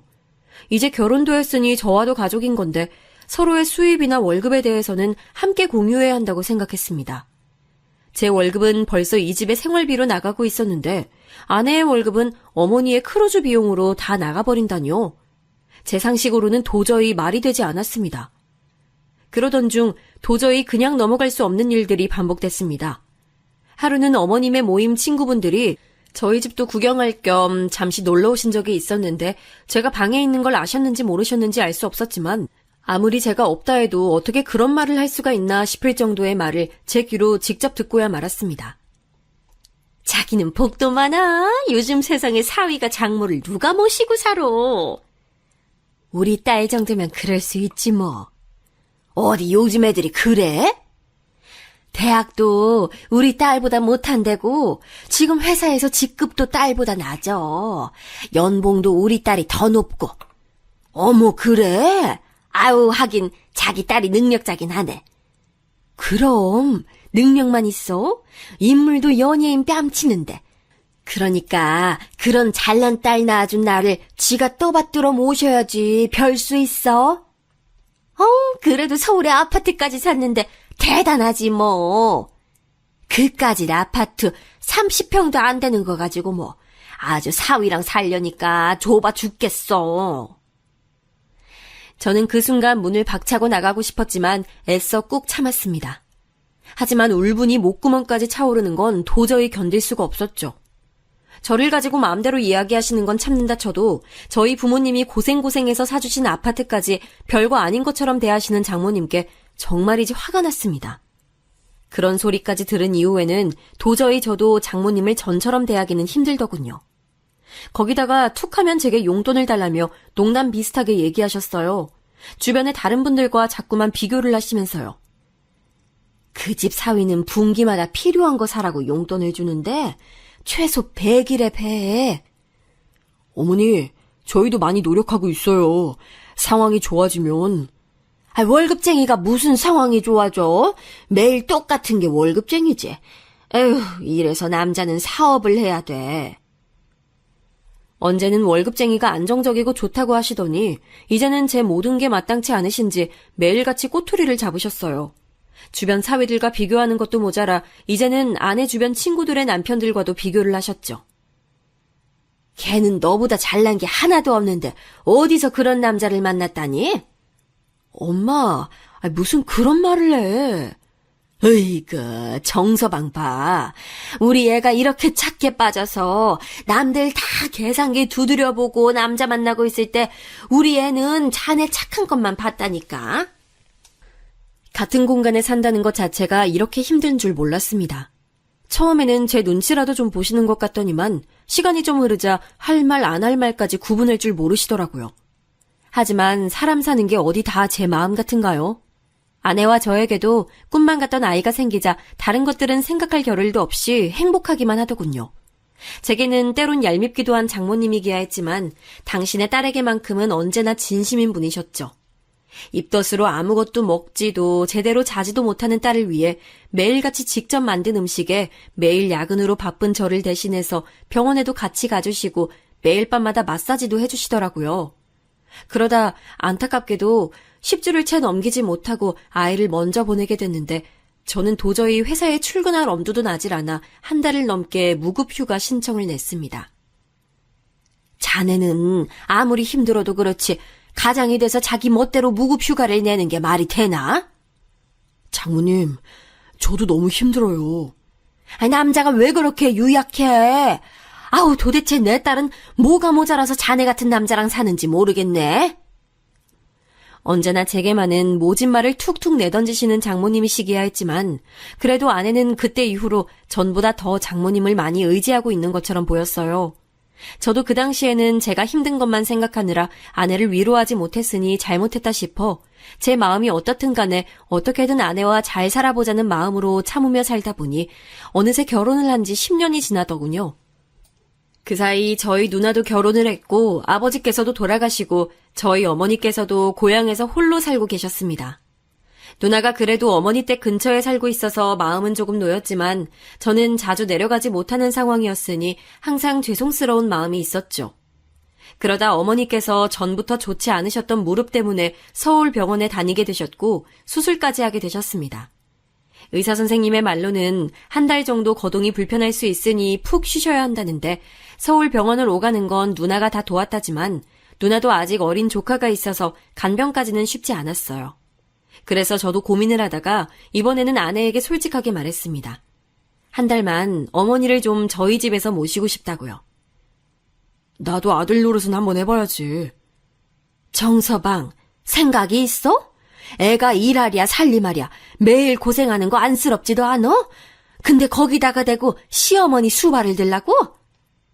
장모님, 저희 어머니 수발은 제가... 됐네! 다신 그 얘긴 꺼내지도 말어! 저는 정말이지 더 이상은 참을 수가 없었습니다. 아니, 이제는 참을 이유조차 없는 것만 같았죠. 나 참을 만큼 참았어. 더 이상은 나도 장모님이랑은 못 살겠어. 뭐야, 그럼 이제 와서 우리 엄마 내쫓으라는 거야? 해도 너무하시잖아. 딱 한 달만이라는데 그게 안 돼? 설마 지금 우리 엄마 버리고 오빠 어머니 모시고 싶어서 이래? 그런 말 아닌 거 알잖아. 그리고 명색이 이 집 우리 어머니가 사주신 거잖아. 내가 장모님을 10년을 모셨는데 우리 엄마는 한 달도 같이 못 지낸다는 게 말이 된다고 생각해? 와, 자기 생색 장난 아니다. 그리고 나랑 결혼만 하면 아버지께서 사주신다고 하신 거잖아. 내가 너무 마음에 들고 놓치기 싫으니까 그러면 내 지분도 있는 거지. 정말이지 제가 사랑했던 그 여자가 맞는 건가 싶었습니다. 딸은 엄마를 닮는다는데 정말 아내도 장모님을 닮아가는 걸까요? 저는 덜컥 겁이 났습니다. 평생 이렇게 살 것만 같아서요. 정말 나도 지쳤어. 못 참아주겠다. 뭐? 우리 이혼하자. 이혼하자는 제 말 한마디에 눈물을 터뜨린 아내의 소리에 역시나 방으로 쫓아오신 장모님은 제게 별의별 욕을 퍼부어대셨습니다. 저는 정말이지 미운 정마저도 다 떨어졌는데 화도 나질 않더군요. 그때 알았습니다. 더 이상 이렇게는 살 수 없다. 저는 목소리에 힘을 실어 장모님과 아내에게 차분하게 나가달라고 말했습니다. 제 말에 순순히 나갈 사람들이 아니었으니 저도 강하게 해야겠다 싶어 다음날 도어락 비번을 바꿔버렸죠. 그리고 이혼 서류도 아내의 사무실로 보냈습니다. 그러자 아내가 울며불며 제게 사정을 하더라고요. 지금 당장 돈도 한 푼도 없어 나갈 수도 없다고요. 어머님이랑은 절대 떨어져서 못 산다며. 잘난 당신 엄마랑 예전처럼 그 다 허물어져가는 월세집으로 돌아가면 되겠네. 제 선언에 아내도 그제야 실감이 나는지 똥줄이 타는 듯 보였습니다. 그날 저녁 문을 열어달라는 아내의 성화에 못 이겨 문을 열자 웬 아주머니와 찾아온 장모님의 행동은 정말이지 저 혼자만 보기엔 아까웠습니다. 아니, 이게 얼마짜린데 이걸 그거밖에 안 쳐줘? 좀 더 쳐줘.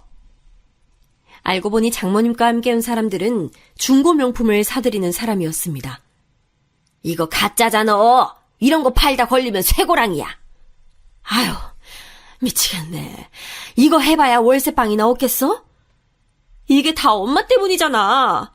그러니까 엄마, 딸 이혼녀 만들기 싫으면 빨리 정서방한테 가서 빌어, 엄마. 빌긴 내가 왜 빌어? 네가 그 깡시골까지 따라가 봤더니 가족들이 다 순진하고 맹한 게 호구 잡기 딱이라며. 아, 이게 호구 맞아? 엄마가 촌구석 애들이 오히려 돈도 제법 있고 순진하다며. 이 두 사람의 실체를 차라리 몰랐으면 나았을까요? 정말이지 제가 지난 10년간 얼마나 바보짓을 하고 있었는지 알고 나니 기가 막히더라고요. 제 아내는 처음부터 제가 순진한 촌에서 자라 아무것도 모르는 시골 부모님의 경제적인 지원을 받고 있어 접근한 것이었습니다. 아이, 정서방, 뭘 그렇게까지 해? 정서방? 소름 끼치니까 다신 그렇게 부르지 마요. 우리가 10년이나 같이 산 세월이 있잖아. 10년? 말 잘했네. 처음부터 순진한 나랑 아무것도 모르는 우리 부모님 이용해서 당신들 팔자 고칠 생각으로 접근한 거 내가 다 정리해서 고소할 거니까 그렇게 알고 있어. 고소? 하, 우리가 뭘 어쨌다고 고소를 해? 내 명의로 된 집에서 10년 동안 무전 취직한 거, 내 월급으로 매일같이 둘이 명품 사고 여행 다닌 것만 해도 증거가 수두룩이야. 무전 취식? 자네 말 다 했나? 앞으로는 당신들하고 한마디도 안 해. 앞으로는 내 변호사랑 얘기하게 될 거야. 저는 통쾌하면서도 정말이지 씁쓸했습니다. 장모님의 말대로 제가 이런 사람들과 자그마치 10년을 살았다니요. 아주 오랫동안 생각한 적 없었지만 알고 보니 저희 어머님도 아파트에서는 살아본 적이 없으셨습니다. 명품백도 가져본 적 없으셨죠. 이제 더는 미련도 미움도 없었습니다. 앞으로 남은 시간은 이 집에서 저희 어머님과 행복하게 살아볼 거니까요.